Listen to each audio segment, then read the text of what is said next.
Hola a todos, mi nombre es Joan y bienvenidos a mi canal de opinión y pensamiento. Hoy el tema a tratar es hablar en lenguas, pero para compartirlo no estaré solo. Tengo un invitado desde España, así que quédate para ver este video y compartirlo con todos tus amigos.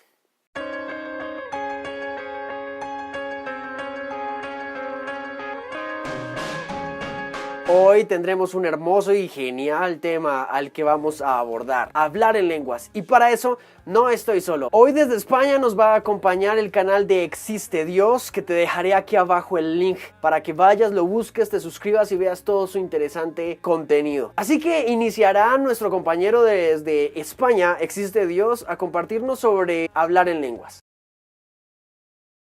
Muy buenas. En este vídeo, como ya habrá presentado mi amigo de Opinión y Pensamiento, vamos a abordar el tema de hablar en lenguas. Antes de nada, ¿qué es esto de hablar en lenguas y por qué debería interesarnos?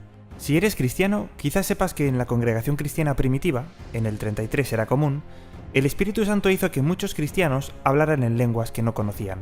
Hoy en día, muchas religiones cristianas hablan en lenguas, entre ellos los pentecostales, los bautistas, católicos romanos, episcopales, metodistas, luteranos y presbiterianos.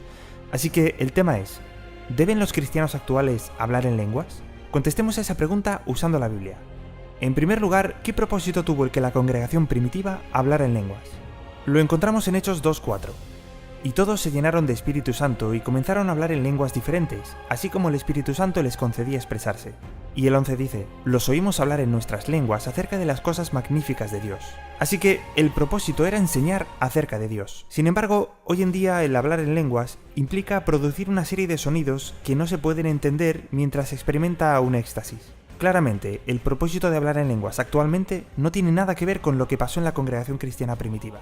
Además, en 1 Corintios 14, 27 y 28, Pablo dice que en las congregaciones del siglo I se debía limitar el hablar en lenguas a 2 o 3 personas. Cada una debía hacerlo por turnos y si no había ningún intérprete presente, no debían hablar en lenguas. Como dice el versículo 9, si nadie entiende, estarán hablando al aire, como sucede en la actualidad que ni el que habla lo entiende.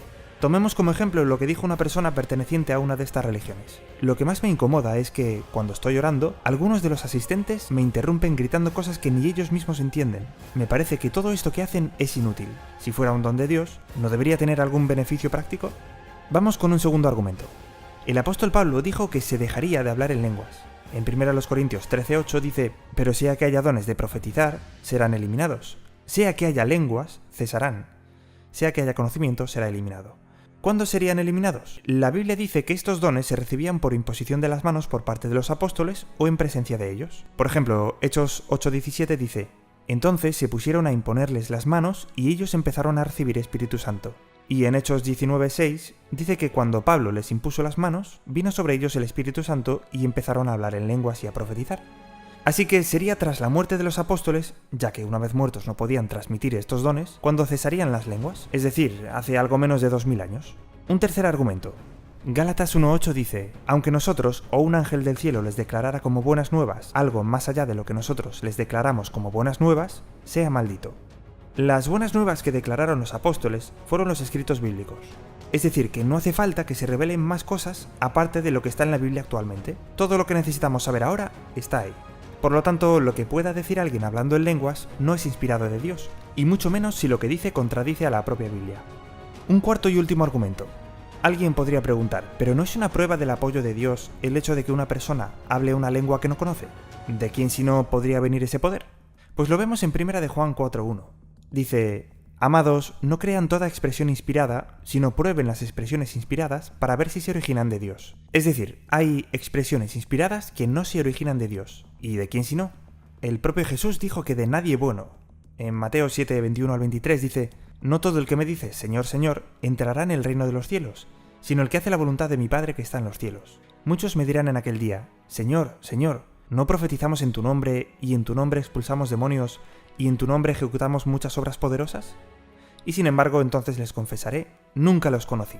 Apártense de mí, obradores del desafuero. Entonces hay obras poderosas, como la de hablar en lenguas, que provendrían de una fuente que Jesús no aprobaba. Esta se identifica en 2 Corintios 11, 14 y 15, cuando dice, y no es maravilla, porque Satanás mismo sigue transformándose en ángel de luz. No es, por tanto, gran cosa el que sus ministros también sigan transformándose en ministros de justicia, pero su fin será conforme a sus obras. O sea que Satanás está detrás de obras poderosas que Dios mismo no aprueba. En resumen, hemos visto bajo el punto de vista bíblico que hablar en lenguas hoy en día no tiene ningún propósito, ya que nadie lo entiende. También que los apóstoles dijeron que estas obras cesarían tras su muerte, que estos dones no pueden contradecir a la propia Biblia, y que Satanás es quien está detrás. Así que es evidente que los cristianos hoy en día no deben hablar en lenguas. Ahora os dejo con el desarrollo del mismo tema por parte de Opinión y Pensamiento. ¿Qué les pareció, mi amigo de Existe Dios, Ahora me toca a mí. El don de lenguas o hablar en lenguas en la Biblia procede inmediatamente a lo que llamaríamos el bautizo del Espíritu Santo o la llenura del Espíritu Santo. Ambas son exactamente lo mismo. El primer suceso relacionado lo encontramos en Hechos capítulo 2. Este capítulo nos va a dar un panorama y un contexto importante para entender qué es hablar en lenguas. Hechos capítulo 2 versículo 4 nos narra básicamente el suceso, lo que pasó allí. Hechos capítulo 2 versículos 6, 8, 9 y 12 nos comunica el resultado que tuvo el hablar en lenguas sobre la comunidad. Y Hechos 2 del versículo 9 al versículo 10 nos plantea las diferentes poblaciones que llegaron a escuchar a los discípulos hablar en su idioma. En este capítulo encontramos el énfasis sobre la lengua materna o la lengua nativa, que básicamente significan todos esos signos y ese sistema simbólico oral o por escrito que es propio del país del que se procede. ¿Cómo podría un discípulo ir a predicar en su idioma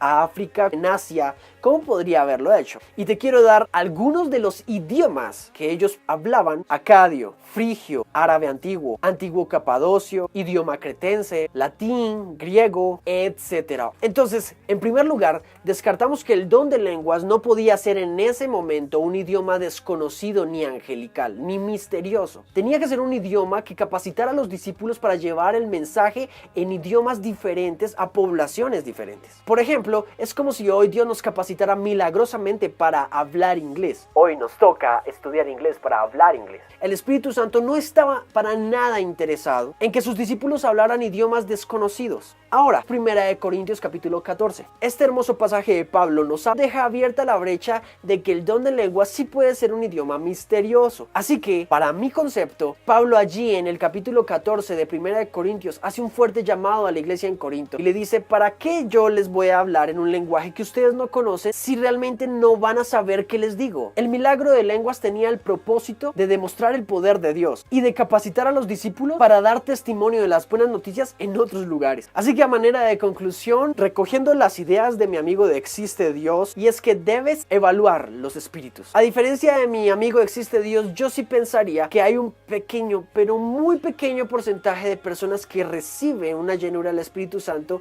para hablar en un idioma misterioso, como lo dice Pablo, pero es muy pequeño y lo usarían específicamente para un tiempo de intimidad con Dios.